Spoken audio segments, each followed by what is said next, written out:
Welcome to another journey through the shadows of history, dear friends. Before we venture tonight into one of Japan's most enigmatic and enduring underworld tales, I'd like to ask you a small favor. If these nocturnal explorations into the hidden corners of human civilization bring you comfort and fascination, please hit that like button and subscribe to our channel.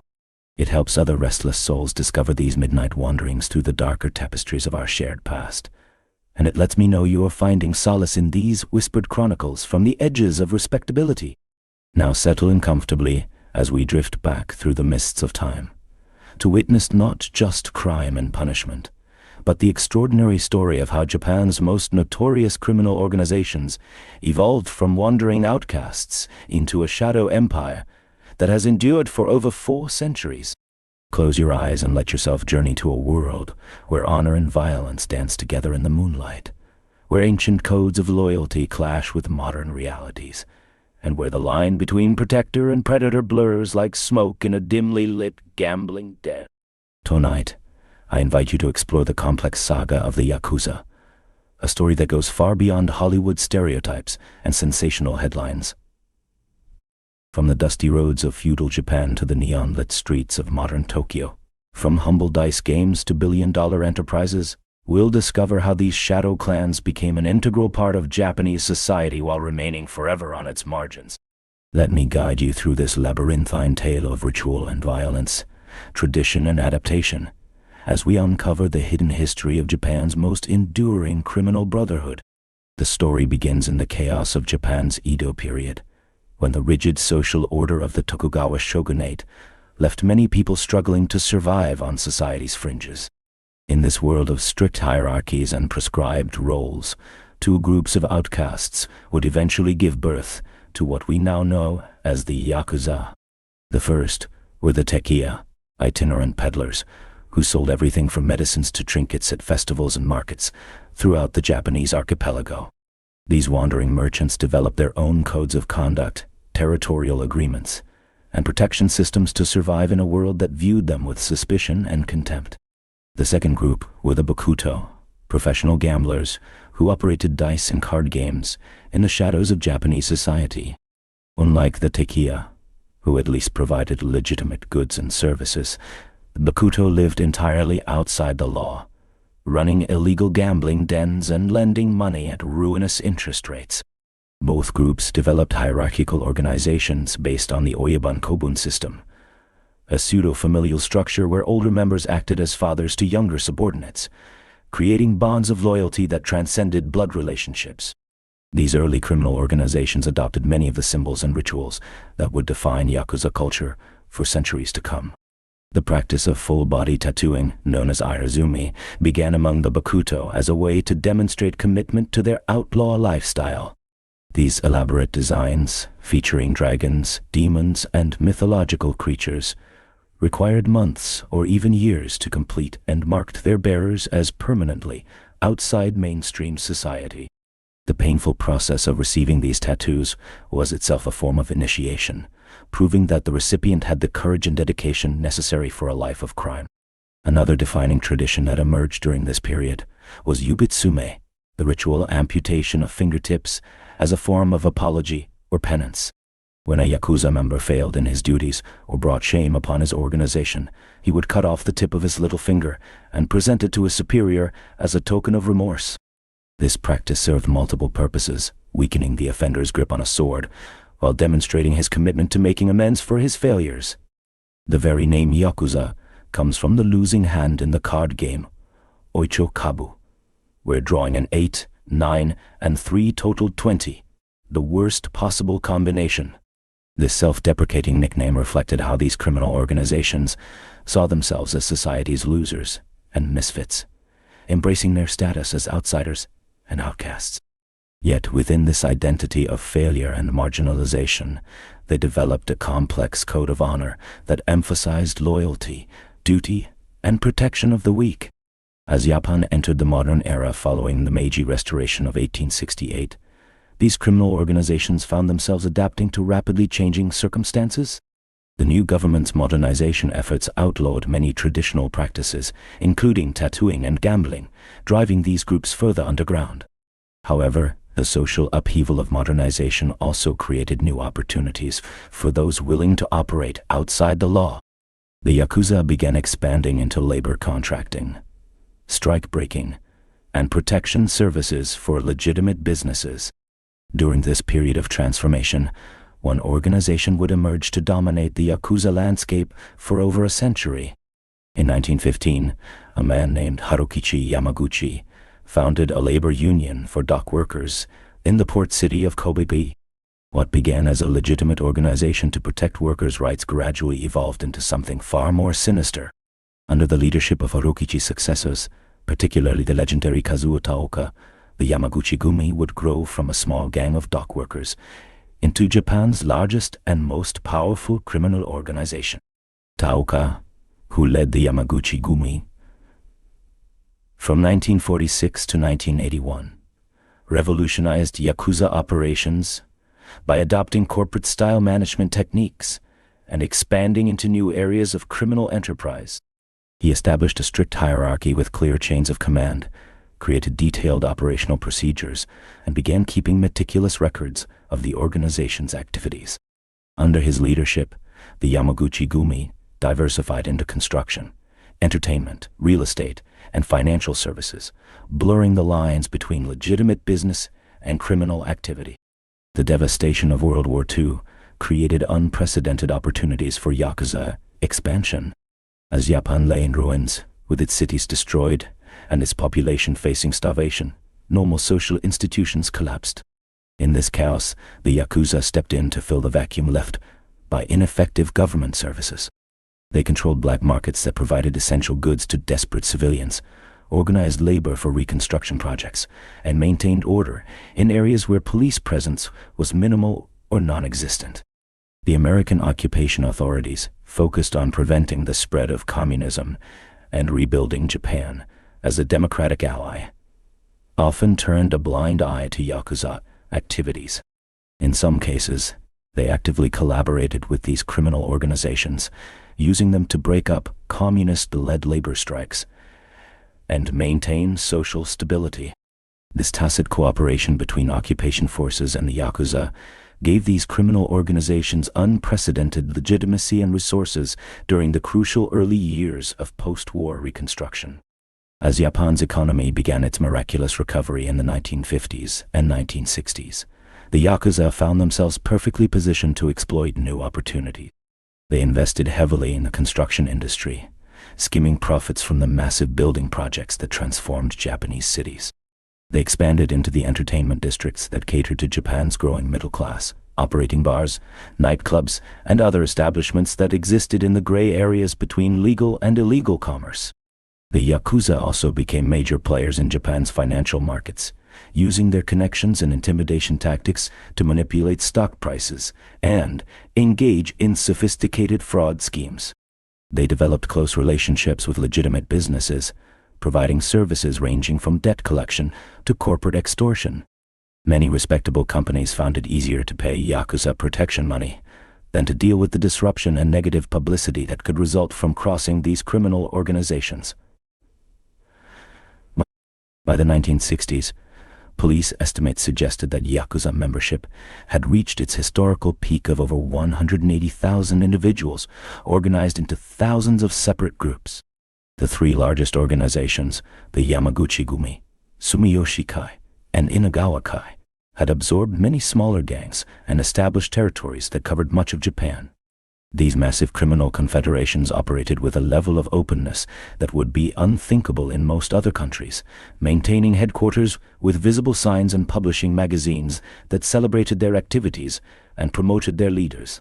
The Yakuza's integration into Japanese society was so complete that they began to fulfill quasi-governmental functions in certain areas.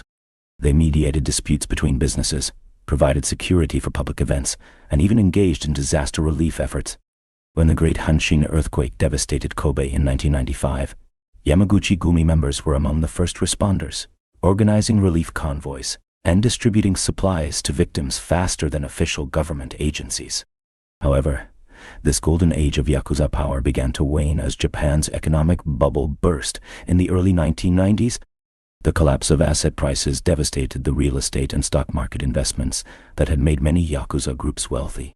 At the same time, a series of high-profile violent incidents, including gun battles between rival organizations and attacks on civilians, prompted public outrage and demands for government action. The Japanese government responded with the Anti-Boryokuden Act of 1992, the first comprehensive legislation specifically targeting organized crime. This law gave police unprecedented powers to investigate Yakuza activities, freeze assets, and prosecute members for associating with criminal organizations. The legislation also made it illegal for businesses to pay money to Yakuza groups, cutting off many traditional sources of income. The impact of these new laws was devastating for Yakuza organizations. Membership began to decline rapidly as older members retired or were imprisoned, while younger recruits became increasingly difficult to find. The elaborate ceremonies and public displays that had once characterized Yakuza culture were forced underground to avoid police attention. Many groups were forced to abandon their traditional headquarters and operate from constantly changing locations. Despite these challenges, the Yakuza demonstrated remarkable resilience and adaptability. They began focusing on activities that were harder for police to detect and prosecute, such as cybercrime, intellectual property theft, and complex financial fraud. They also expanded their international operations, establishing connections with criminal organizations in other countries and moving money through offshore accounts and shell companies. The Yakuza's ability to adapt to changing circumstances reflects deeper cultural factors that have allowed these organizations to survive for over 4 centuries. Their emphasis on long-term relationships, personal loyalty, and face-to-face negotiations gives them advantages in certain types of criminal activity that more loosely organized groups cannot match. Their integration into Japanese society also provides them with intelligence networks and legitimate business connections that purely criminal organizations lack. Modern Yakuza operations bear little resemblance to the street-level violence and traditional rackets that characterized these organizations in their heyday. Today's Yakuza are more likely to be found in boardrooms than back alleys, using sophisticated financial instruments and legal loopholes to generate profits while maintaining the appearance of legitimacy. They have become masters of what criminologists call white-collar crime, using their reputation for violence to facilitate complex fraud schemes and extortion operations. The role of women in Yakuza organizations has also evolved significantly over time.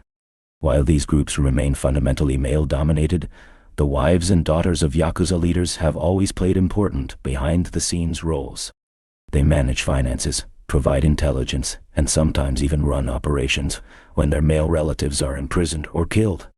Some women have achieved positions of significant power within these organizations, though their influence is often invisible to outsiders. The Yakuza's relationship with Japanese popular culture has created a complex feedback loop that both reflects and shapes public perceptions of these criminal organizations. Movies, television shows, and novels have romanticized Yakuza culture, presenting these criminals as honorable anti-heroes who follow strict codes of conduct and protect the innocent from other predators.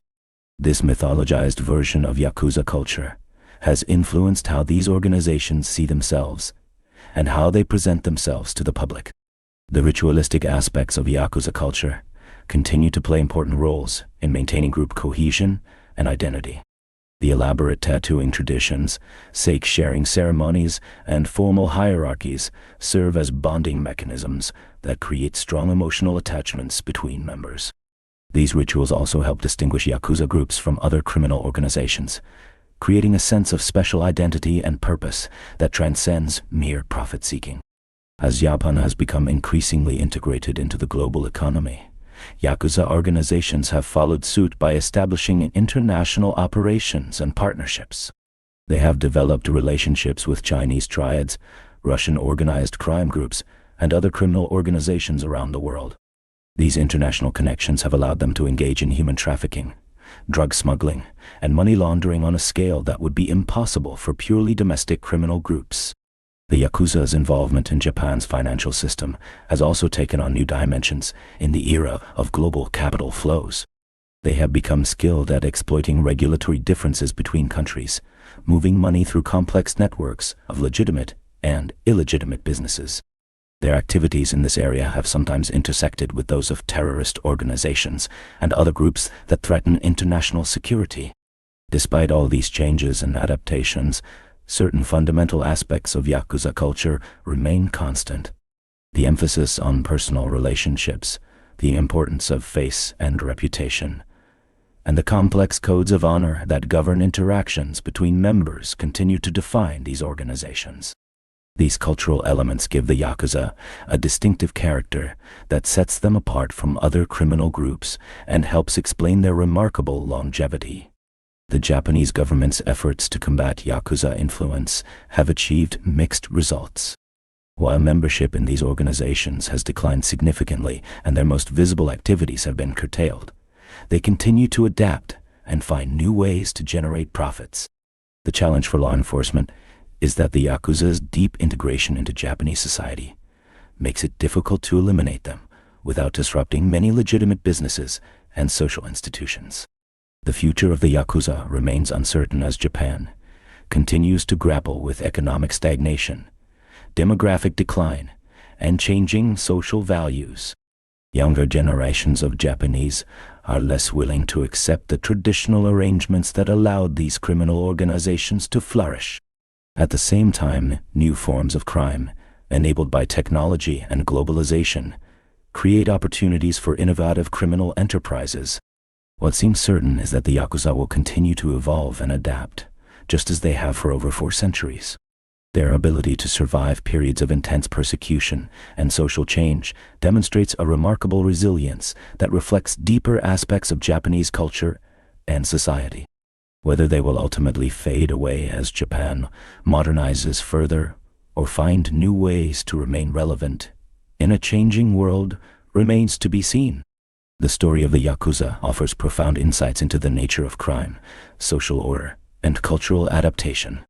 These organizations emerged from the margins of society, but became so deeply embedded in Japanese life that they began to fulfill quasi-governmental functions. Their evolution from wandering gamblers and peddlers to sophisticated criminal enterprises mirrors Japan's own transformation from a feudal society to a modern industrial nation. Perhaps most remarkably, the Yakuza have managed to maintain their distinctive cultural identity while adapting to radically different circumstances. Their emphasis on honor, loyalty, and tradition provides continuity in a world of constant change. Their ability to blur the boundaries between legitimate and illegitimate business reflects the complex nature of modern economic life. Their survival demonstrates that criminal organizations, like all human institutions, are capable of remarkable flexibility and innovation when faced with existential challenges.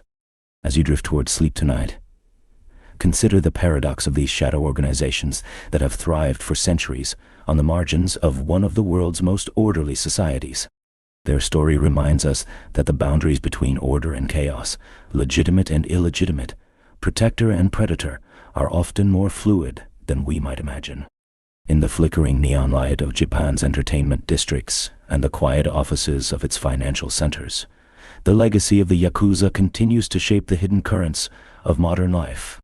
The Yakuza's tale is ultimately one of survival and adaptation, of how human organizations can endure across centuries by maintaining their essential character while constantly reinventing their methods and purposes.